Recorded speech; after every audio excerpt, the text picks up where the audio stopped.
Did you put an offer on a home recently and it did not get accepted? There's a crucial reason why that probably happened. And probably, I would say 99% of the people that look at homes, they make this one mistake.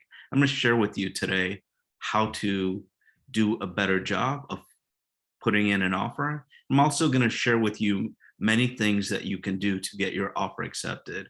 Because at the end of the day, I know that if you're looking at a home nowadays, it's much different than pre-COVID. There's so little inventory.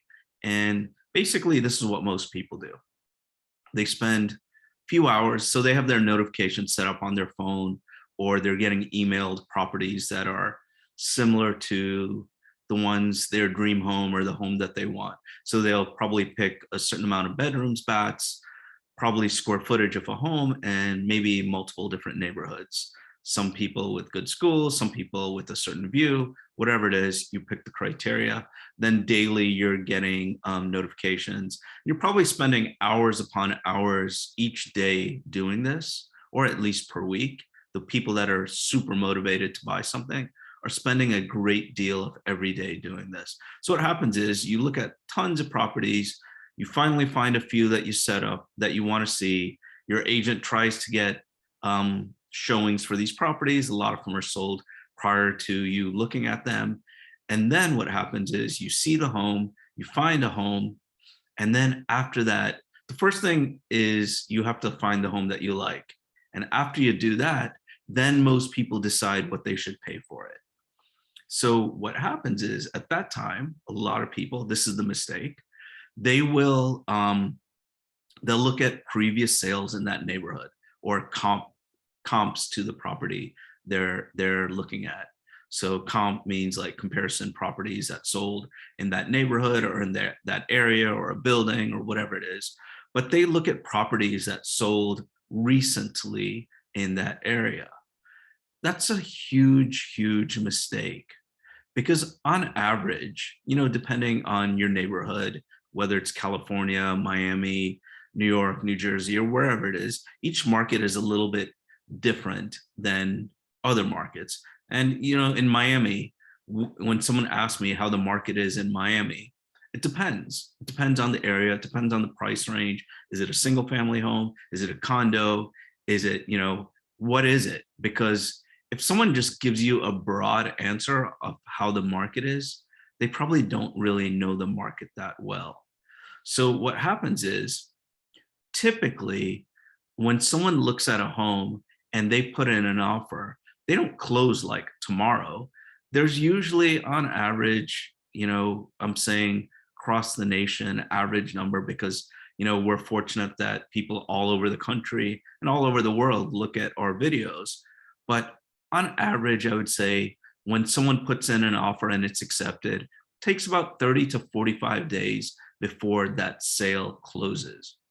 So what happens is if you are a buyer in a market like ours right now in 2022 or even 2021, in an appreciating market, meaning prices are going up every day, if you look at a comparable sale from in a neighborhood or an area, whatever it is, and it's from a month or 2 months ago, it's not really a month or 2 months ago. It is actually 30 to 45 days prior to that. So I'll give you an example. So today it's the 27th of January, 2022. So just let's say February, because we're basically close to the beginning of February. So say in February 1st, you see a comparable sale that was maybe December 15th. December 15th, if you go back 45 days from there, you're November 1st. So November 1st to February 1st is like 3 months. It's a long time.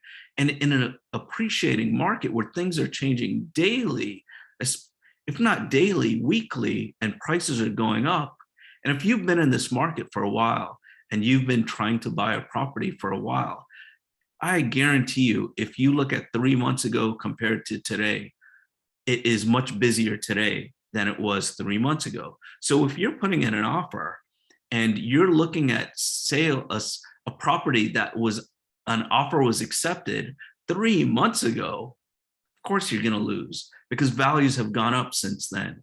If you're looking at something that a buyer was willing to pay for 3 months ago compared to what someone is willing to pay today, and you're using that number back then, your offer is not going to get accepted. So make sure you don't look at the comparable sales. A better thing to look at is how many pending sales are there this month? There's two stats that you should look at. So I look at pending sales. So how busy, how many pending sales do we have? And not the number, but like, excuse me, a percentage of the number. So meaning like if you have 100 properties for sale, I'm just making up numbers.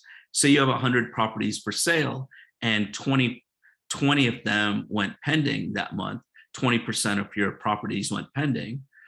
If you compare that to, say, there's less inventory, say there's 50 properties instead of 100, look at the percentage. If the percentage is going up in pending sales, then that's a strong indicator that the market is busier. There are other things that you can look at. You can see in a typical market pre-COVID, you would see like mostly price decreases. You would hardly see any price increases.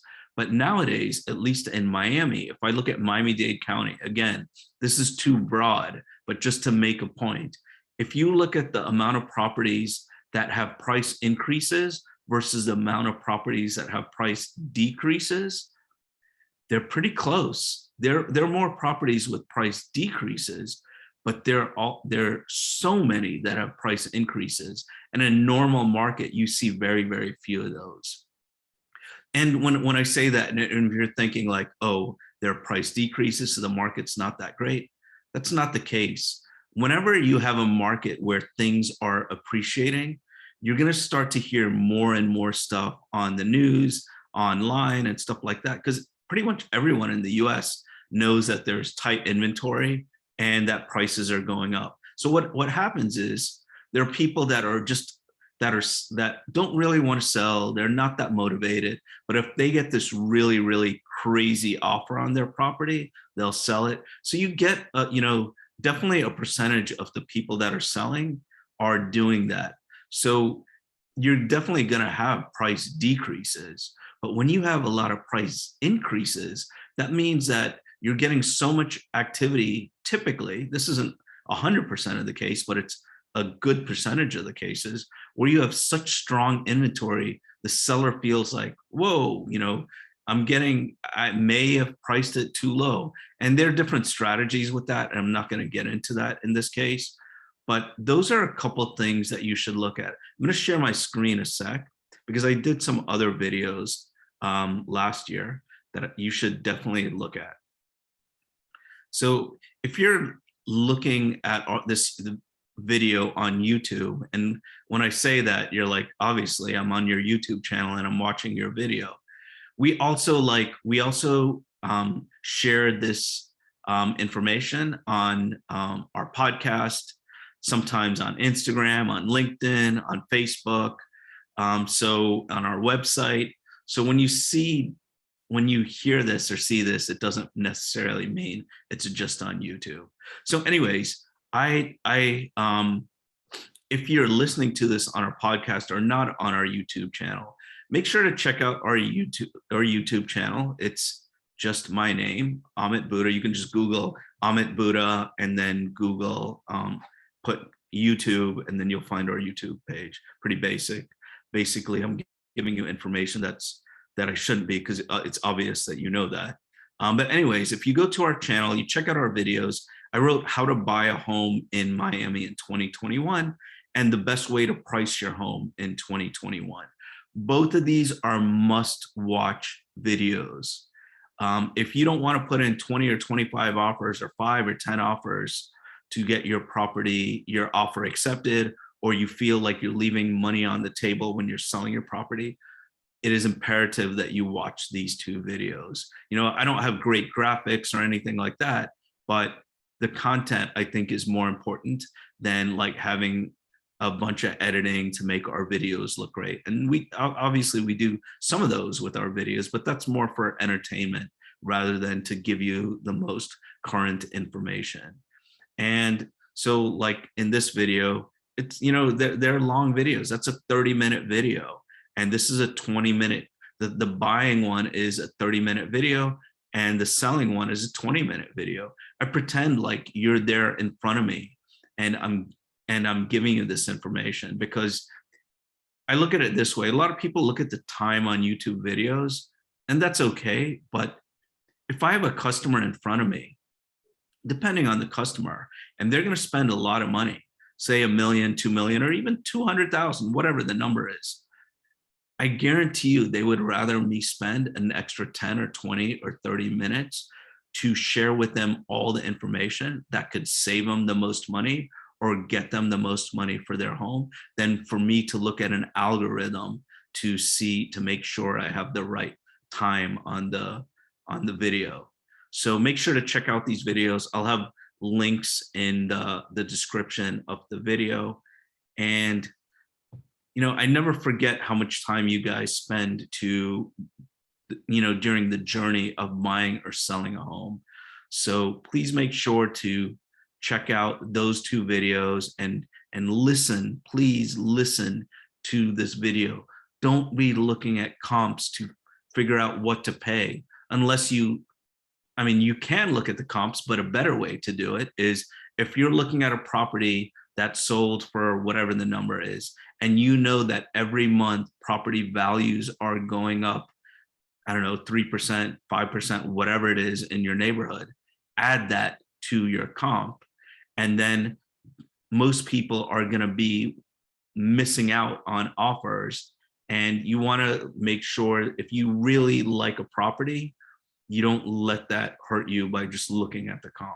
If you look at the percentage that is going up per month and you really like the property, maybe go over and above that, because otherwise, someone else may be using the same strategy. Also, the last thing is, when you put in an offer, say the property is like $1 million and you really like the property and you're going over the asking, and you go to $1,025,000 or $1,050,000 or whatever, $1,001,000, whatever the number is, add a little bit more than that, because don't use these round numbers. Don't do like $1,050,000, do like $1,053,000 or something that seems different than what the average person would do.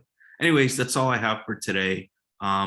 Make sure to check out those other 2 videos. And if you like our videos and you haven't subscribed yet, please make sure to subscribe to our channel, and you'll hit that notification bell, and you'll get our videos the moment they are released, or the podcast, or wherever you see this. Thanks so much, and have a great day. Love you guys. Oh, last thing. I keep saying, I feel like I'm doing an Apple conference, and there's like one more thing.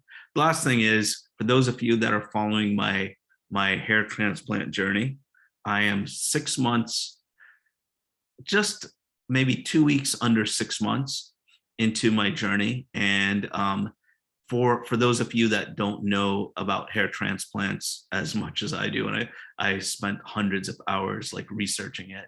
But anyways, when you do a hair transplant, typically at the 6-month mark, you have about 50% of the growth. So I'm at just under 6 months. So I probably have about 45% of the growth, and looking forward to the next 6 months to a year is where you get the full 100%. And thanks for checking out our videos again, and all the best. Take care. Love you.